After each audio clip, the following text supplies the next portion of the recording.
Tänases videos näitan teile, kuidas kasutada Fram kataloogi Prodlib süsteemis.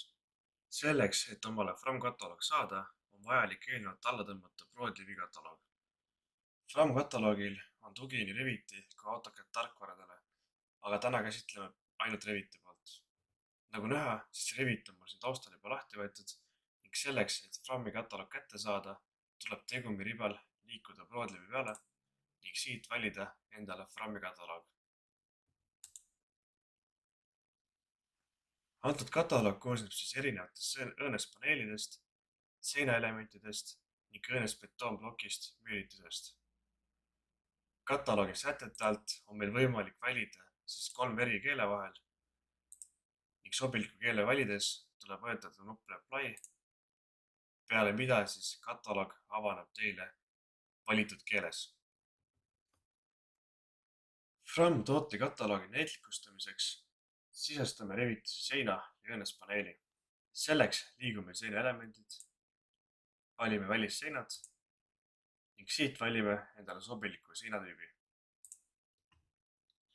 Avanenud pilt annab meile visuaalse ülevaate seinast, seinas kasutatud materjalidest ning seinale külge lisatud propertitest. Propertid on antud juhul siis loodud Tuliteki poolt ning need on osaliselt muudetavad. Näiteks on võimalik muuta siis pind 1 väärtust, pind 2 väärtust, materjali tugevuse sisemiskihti, välimiskihti ning tugevusklassi vastavalt enda soovidele.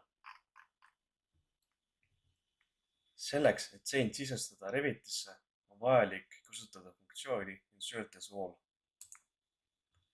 Reviti avanedes määrame seinale pikkuse ning sein on kuvatud nii plaaniliselt kui 3Ds. Lisame siia juurde ka mõne õõnespaneeli. Selleks tuleb meil liikuda tagasi Frami kataloogi, valida siit õõnespaneelid. Avanenud lehel on meil siis ülevaade Frami poolt pakutavatest õõnespaneelidest ning valime nendest ühe. Siin näeme, et meil on võimalik täita osaliselt property set, määrata talle keskkonnaklass, muuta pinna viimistlust, tule püsivust, treeniavade mõõte, korkide mõõte. Ning kui olete siis õõnespaneeli vastavalt enda maitsele ümber modifitseerinud, siis selleks, et ta Revitisse saada, tuleb valida kas Insert as Component või Insert as Beam.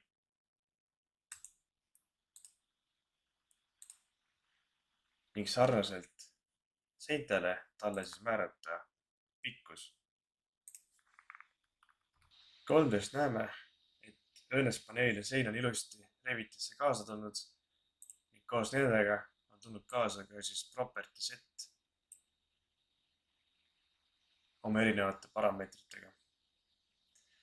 Revitis sees on siis võimalik määrata ka ülemist kõrgusmärki, alumist kõrgusmärki ja tüüpi. Lisaks on juures veel parameetreid edit type'i all. Parameetriliste õõnespaneelide seinte ilmestamiseks olen loonud nii-öelda seinte skarbi ja lisanud seintele peale paneelid.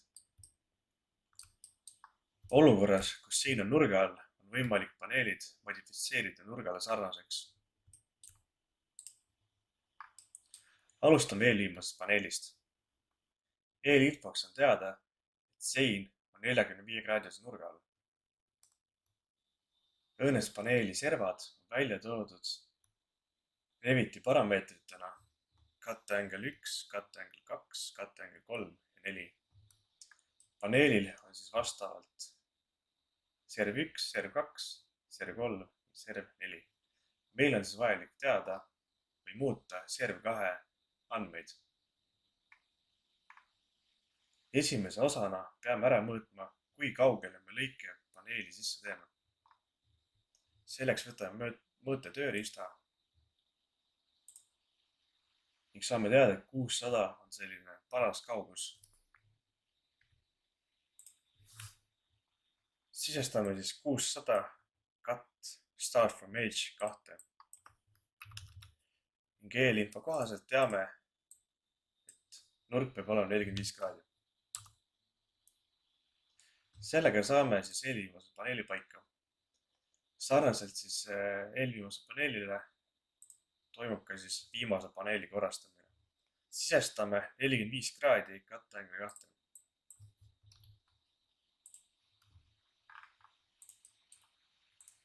Ja näeme, et õõnespaneelid on lõigatud täpselt sama nurga alla, nagu seda on seinad. Kuidas eksportida sein ja õõnespaneel koos RKAS nõuetele vastava infosisuga? Selleks võtame esialgu siis valikusse seina ning täidame ära IFC parameetrite all olevad tühjad väljad.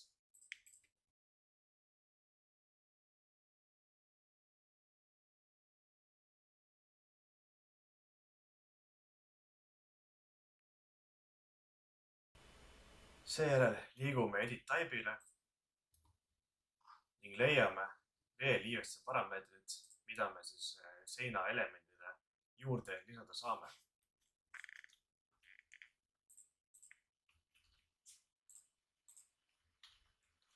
Lisaks on võimalik siin määrata juurde ka see, kas seina puhul on tegu kandva või mittekandva elemendiga ning kas tegu on välispiirdega või mitte.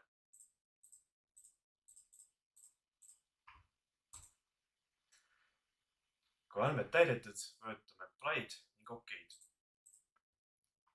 Liigume järgmisena õõnespaneeli juurde. Võtame õõnespaneeli aktiivseks. Siin näeme, et osaliselt on juba IFC parameetrid täidetud. Tuleb see siis Frami kataloogist, kus eelnevalt saime juba õõnespaneelile siis erinevaid parameetreid külge lisada. Juurde siis siin saame lisada veel tüübi, positsiooni ning ülemise ja alumise kõrvusmärgi.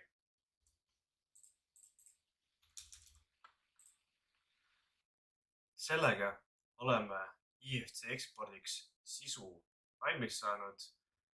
Selleks, et IFC ekspordiga pihta hakata, tuleb meil liikuda tagasi Frami kataloogile ning siit paremalt poolt valida RKAS Proper-Z 2020 AREK. Siit avaneb meil aken, kus meil on võimalik siis IFC ekspordi sätteid muuta ning valida siis IFC salvestamis asukoht.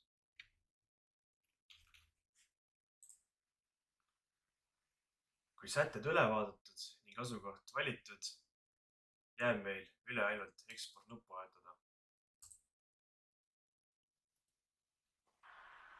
Olen IFC faili formaadi SimpleBIMiga lahti võtnud. Vajutades seinale või õõnespaneelile näeme, et kaasa on tulnud peale tavapärase infosisu ka RKAS nõuetele vastav infosisu.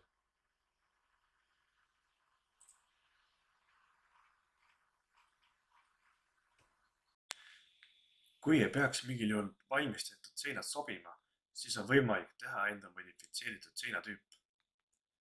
Selleks tuleb valida üks seina tüüpidest, valida funktsioon Configure ning sisestada iseloomulik nimetus.